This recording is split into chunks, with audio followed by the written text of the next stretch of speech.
Alright, so today I'm going to be showing you guys how I make or paint my creations. Just like this one, and every single one of my builds. I'll be showing you how to do this exactly like I do. So first off, I start with looking for a picture that I like of the build that I'm making, or just any color that I want. I put it on paint.net and basically pick the color picker and look at the code. There's two codes on the screen, one on the left and one on the right. The one on the right is the one that you should be able to put in here, exactly like the code is like on your screen. And once you do that, you can just basically copy the exact color that you need. And let's say if you want to use this color, the way you can shade your things is the way that I use it. I basically go 2 steps down every single time. So this was 161, so I did 159. This is 165, so it's 163, and then so on. So you can barely see a difference, but you do see a difference when you actually place it on the build. And just do that for every single one. I usually stop at 5 steps down. That's where I'm like, yeah, that's about good. And then after that, I'll show you what you have to do then. I think my A10 Warthog is a good example of like a subtle but nice paint job. Here, let me spawn it in and show you guys how I did it. So basically it's not really much to it that you like have to learn. The thing is, you've got to know like where shadows would be in real life. So under it, I made it darker, as you can see here, and then over here there's some darker colors, and over there you also got to like randomize it a tiny bit. So I work from the 5th darkest one. I put those first, and then on top of that, that's where I put the 2nd or the 4th darkest one, and then go up to the point where it's like the normal one that we had before. So over here you can see it's dark here, and it goes to this, and it goes to this, that one, and this one. So it's basically like shading, literally. And sometimes you also want to weather the plane/car creation, and that means basically just kind of randomizing the colors, so it looks like it's not really that new, it's not really that shiny, it's just a bit beat up, and that will make it look like it's actually a bit textured, and like you don't have to use texture for it then. And it kind of just makes it look less flat and boring. Like as you can see here, I just did some random colors, and it looks pretty sick. I really like how this looks. But the real plane itself only has like one straight color and real shadows and real weathering. So I should never just paint anything just one straight color, because as you can see, you can use a lot of different colors on one straight color planes. Another good tip would be to not use these colors. I'd rather make my own colors, just experiment around. As you can see here, when I use this color on here, it just looks too bright for me. So what you do to make it less bright, you can turn these down, because the lower the number is, less bright it is. As you can see, this is the blue one, and then if you put this here, this is the green one, and then over here, that's the blue one. So if you want to actually mix colors together, you have red, green and blue to mix with. And basically you can also pick random colors from like objects around.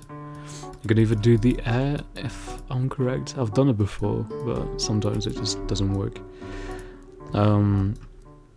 I think, yeah, you could just pick some random colors. I always do the flooring of here because I do really like the color that it gives when you put like fabrics on it, like that. It looks pretty sick. And yeah, you could just pick colors from other people's builds as well if they are agreeing to that. You can take their colors and stuff, because some people do not like that. You can also work with textures, as I have done on my Mac. I'd spawn it in, but it's gonna take a second, so let's just wait for that. There you go. Alright, so over here you see that I have the diamond iron grid. I don't know exactly what it's called, but yeah, that's why you can make things a lot darker than they are, but still with the same color. I've done that here as well. This is the metal texture, or let me see the exact name. Yeah, that's the metal texture, and this is the diamond plate. And that's what I've done to a lot of things over here. Like these blocks are the same color, these two, but just the metal texture is different. Like you can see here, it's nearly the same color. And over here as well, you can see like the differences. Even though they're the same color, you can still see a lot of difference, and I really like that. You could use this for like carbon fiber parts. You could use it for just metal parts in general. And if you want something shiny, you could use foil on metal. So as you can see here, foil. It'll be very reflective, but it's not really a smooth texture. And if you use metal, it does shine as well, but it's a bit more darker, and it is a smooth texture. And then over here with the slate, that's how you can really recreate like roads and stuff, which is actually pretty sick. I've done that in my unicorn build, as you can see here. You can make really good stuff with that, and I really like the texture of it. Also use the wood over here with this color code, if anyone wants it. It's a really nice color, so I really like that. And then for the rest, I should just try and add shading, try and just mess around with the color coding. Like as you can see over here, it's just 15 on a 25 like more than this one, and that's what I kept doing. And then that's how you fade it, basically. A lot of people just don't use these three numbers because they look a bit like intimidating, I guess, because it's really hard to like figure out, but you just gotta play with it. It's nothing like, it's nothing hard, let's just say that. And as you can see over here on my right brothers flyer, I've used sand as fabric for the wings and for this over here. So you could just basically use anything that kind of looks like it. You can use grass for like, let's say, carpets and all that stuff. So you can do a lot of stuff with these colors and stuff. Like the rusted ones, that looks pretty sick as well. The colors on it though, they don't really they don't really work that well. You can only see the underlayer of the background over the rust, so, but you can use that for a lot of things. Like if there's like water dropping on something, or like you got a submarine, maybe add some rust to it. It just helps a lot, just with detailing and stuff, because there are some really good builds, but they just don't have the detail. They don't look good with the painting, and that's just really unfortunate. So I really want to help those people out. Over here I made it darker in the middle, because that's where everything is, and that's easy. You see lighter, lighter, lighter, lighter, lighter. And then I also made it, I think I did like a bit darker around here, because that's where the engine comes out of, the exhaust fumes.